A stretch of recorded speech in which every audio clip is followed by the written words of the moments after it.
Star Trek, Picard's Jack Crusher actor pissed off about his Strange New Worlds Kirk audition. Ed Speleers wowed audiences as Jack Crusher in Star Trek, Picard Season 3, but the British actor also auditioned for the role of Lt.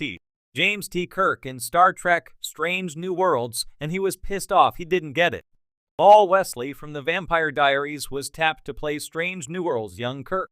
Meanwhile, Speleers was Star Trek, Picard Season 3 showrunner Terry Matalla's first and only choice for the role of Jack Crusher, the son of Admiral Jean-Luc Picard, Patrick Stewart, and Speleers was crucial to the success of Star Trek, Picard Season 3. Star Trek, Picard Season 3 as Ed Speleers and showrunner Terry Matalas joined the Decon Chamber podcast as special guests, and they discussed how Speleers was cast as Jack Crusher with hosts Dominic Keating and Connor Trenier. Speleers revealed that before his Picard audition, he sent in a self-tape to Star Trek, Strange New Worlds that Ed believes was for the role of James T. Kirk, but Speleers didn't hear anything back. Read his quote and watch the Decon Chamber video below, with his clip at around the 4:30 mark. I think about 2 weeks before I taped for Picard, there was another Star Trek tape that came in. I think the role must have been, looking at it now, the young Kirk character in Strange New Worlds. I really thought I did quite a good tape, and I was really pissed off when I didn't actually get it. I didn't hear anything back, and I was like, how did this? I thought that was half decent, I felt. Not even a whisper, nothing. Nothing. Nada. Would Ed Speleers have made a good Kirk in Star Trek, Strange New Worlds? Ed Speleers is a remarkable talent, and he surely would have made a fine Lt. James T. Kirk in Star Trek, Strange New Worlds. Interestingly, Speleers perhaps more closely resembles a young William Shatner than Paul Wesley does, and he would have easily been able to ditch his English accent to play Kirk as an American. However, Star Trek, Strange New Worlds executive producers liked Paul Wesley and cast him as young Kirk. Wesley embodies Kirk's boyish charm and recklessness, but also James's book smarts. Paul Wesley's Kirk is also a terrific romantic foil for Christina Chong's Lt. Lin Noonien Singh on Star Trek, Strange New Worlds, although Ed Speleers is no stranger to playing a romantic lead as well. Jack Crusher's potential love connection with Lt. Sidney LaForge, Ashley Sharp Chestnut, is certainly a popular fan ship from Star Trek Picard Season 3. Ultimately, Star Trek Picard and Star Trek Strange New Worlds got the right Jack Crusher and James T. Kirk for their respective shows, but Ed Speleers as Kirk is still an intriguing casting. What if Wil Wheaton made a secret Wesley Crusher comeback after Star Trek Picard in between Wil Wheaton's cameo as Wesley Crusher in Star Trek Picard Season 2 and his full-fledged return as the Traveler in Star Trek Prodigy Season 2, Wheaton's Wesley made another secret comeback. Wesley popped up to recruit Corey Sung, Issa Briones, to the Travelers in Star Trek Picard Season 2's finale. It set the stage for Wesley as a crucial figure, mentoring the young Starfleet hopefuls of the USS Protostar to save the multiverse in Star Trek Prodigy Season 2.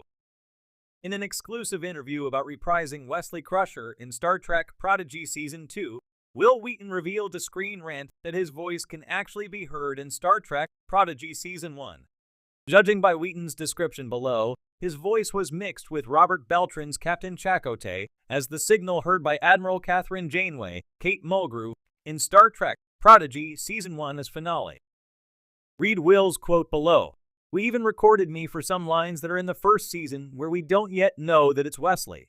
We recorded some lines, I recorded them, and Robert Beltran recorded them, and then they blurred them together for another point where you're not supposed to be able to tell. They worked really hard to keep it a secret. Wil Wheaton kept his Wesley Crusher comeback in Star Trek Prodigy secret for 3 years because of the 2-year lead time it takes to produce and animate a season of Star Trek Prodigy.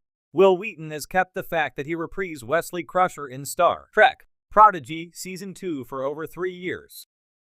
Wheaton worked with Star Trek Prodigy showrunners Kevin and Dan Hageman and their creative team since 2021. Wheaton told Screen Rant about the challenges of keeping his Wesley comeback a secret, especially after Star Trek Prodigy was canceled by Paramount Plus before Netflix picked up the show.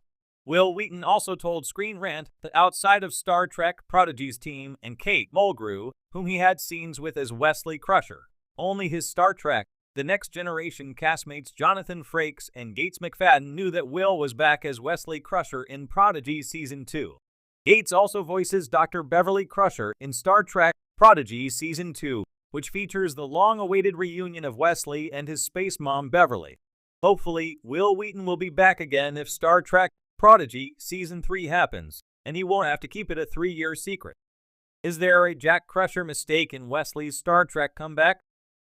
Jack Crusher's appearance in Star Trek Prodigy Season 2's finale left some viewers who watched Star Trek Picard Season 3 wondering if there is a mistake with young Jack's accent.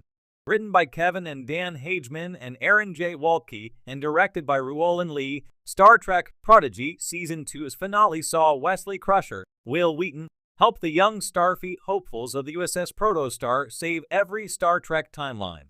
Prodigy Season 2's ending also resolved the pivotal question of whether Wesley would ever visit his mother, Dr. Beverly Crusher, Gates McFadden. Wesley Crusher made a surprise cameo in Star Trek Picard Season 2 as finale, but Wes did not appear in Star Trek Picard Season 3, which introduced Jack Crusher, Ed Speleers. Jack is Beverly's son with Admiral Jean-Luc Picard, Patrick Stewart, which makes him Wesley's younger half-brother. Jack finally met his father in Star Trek Picard Season 3, and by the end of the series, Jean-Luc and Jack formed a bond and a new family unit with Beverly. It chip off the old black. Jack Crusher has a British accent, just like his Starfleet legend father. Why Jack Crusher doesn't have a British accent when he meets Wesley in Star Trek Prodigy. In Star Trek Prodigy Season 2's finale, Wesley Crusher finally visits his mother, Beverly, who introduces him to his little brother, Jack. When Jack says hello to Wesley, he doesn't have a British accent. However, this is not a mistake. Star Trek Picard Season 3 established that Beverly and Jack moved to London, where Picard's son picked up a British accent that he retains in adulthood. But Star Trek Prodigy Season 2 takes place before Beverly and Jack move to London, when the Crushers are making their home in Cork-Roly-V. Young Jack doesn't yet have a British accent when Wesley meets him. Jack Crusher's age in Star Trek Picard Season 3 might be a bigger question than his British accent. It's not clear what year Jack was born, but Picard Season 3 established that Dr. Crusher left the USS Enterprise to give birth to Jack in secret sometime after Star Trek Nemesis in 2379. Jack must have been born around 2380 to 2381, and he would be about 20 in Star Trek Picard Season 3, set in 2401. However, Jack comes off as older. Admiral Picard guessed Jack's age to be about 24, but this was credited to his years of experience in space. Plus, space is vast, and Jack's age may not reflect the 12 months of the year used to tell time on Earth. Wesley doesn't know about Jack Crusher's Borg destiny in Star Trek Prodigy. Wesley Crusher is a cosmic being who crosses space, time, and realities as the Traveler. But upon meeting Jack Crusher, why did Wesley know Jack's destiny to become a Borg? Star Trek Picard Season 3 revealed that Jack inherited organic Borg DNA from his father, stemming from Captain Picard's assimilation to become Locutus of Borg. Jack's Borg connection manifested in waking nightmares that plagued him into adulthood. Finally, the Borg Queen, Alice Craig, assimilated Jack to turn him into Vox of Borg. But thanks to the love of his father, Jack was able to reject his Borg inheritance and help destroy the Borg for good. Should Wesley as the Traveler have sensed Jack Crusher's Borg future? One explanation for Wesley missing his brother's Borg infection is that Travelers are concerned with the bigger picture, that is protecting space, time, reality, and the multiverse.